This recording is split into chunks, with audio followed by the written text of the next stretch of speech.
Welcome to Tea Time Tales with Cindy. Hello, my lovely listeners. Grab your favourite cuppa, get cosy, and let me tell you, today's episode is going to be extra special. We're diving into something that's incredibly close to my heart. Oh my God. And I know many of you have been messaging me about this. You see, this morning, while I was having my usual hazelnut coffee, and yes, Bella and Daisy were doing their usual morning concert of barks, I received the most touching message from Sarah, a Year 4 teacher who's navigating the beautiful chaos of teaching with dyslexia. Now, if you're anything like me, you know that feeling when your dyslexic brain decides to do a little dance right in the middle of teaching. One minute you're confidently writing on the whiteboard, and the next, well, let's just say the letters are having their own little party. Today we're going to chat about something I like to call the Dyslexic Teacher's Survival Guide, turning our challenges into superpowers. And trust me, my lovelies, by the end of this episode, you'll be wearing your dyslexia like the badge of honour it truly is. But before we dive in, let me remind you why these stories matter. As a former head teacher with over 25 years in education, and yes, proudly dyslexic, I've learned that our greatest struggles often become our greatest teaching tools.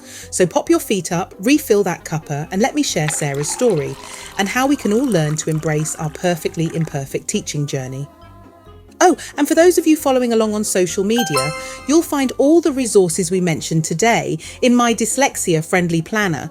You know, the one with all those lovely mind mapping spaces and organisation prompts that keep our creative brains on track. Great! Now let me continue with the main content of the podcast episode.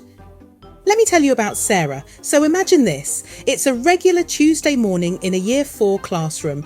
The sun's streaming through the windows, children's artwork brightening up the walls, and our Sarah's standing at the whiteboard about to teach long division. Now, we've all been there, haven't we? That moment when our dyslexic brain decides to do a little tap dance right in the middle of a lesson. Sarah wrote to me saying she felt her face turn redder than a postbox when one of her students pointed out a mistake. You know what I love about this story? It's so beautifully real, and it reminds me of my own teaching days, like that time I confidently wrote hurricane on my PowerPoint. Yes, you heard that right. And let me tell you, my lovelies, that extra I caused quite the storm. But here's where it gets interesting. You see, these moments we think of as our biggest embarrassments, they're actually our greatest teaching opportunities. Let me share with you 3 magical strategies I call the Dyslexic Teacher's Triumph Toolkit. First up, we have the Oops, That's Brilliant strategy. Oh, I love this one. Instead of feeling mortified when we make a mistake, we turn it into a treasure hunt. Oh, look, class, who can spot what needs fixing? Suddenly, you've got 30 little detectives eagerly participating.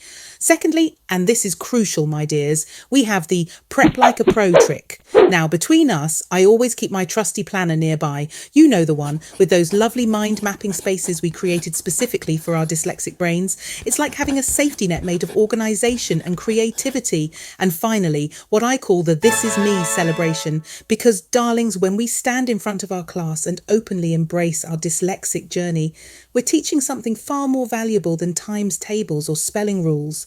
We're teaching resilience, self-acceptance, and the beautiful truth that different brains are simply different superpowers. Now, before we go to our first break, I want you to remember something. Every time you feel that moment of panic, every time your letters decide to do a little dance on the whiteboard, you're not just teaching despite your dyslexia, you're teaching with all the magnificent uniqueness it brings. When we come back, I'll share some practical classroom tips that have saved my teaching life more times than I can count. And yes, we'll talk about how to turn those oops moments into wow celebrations.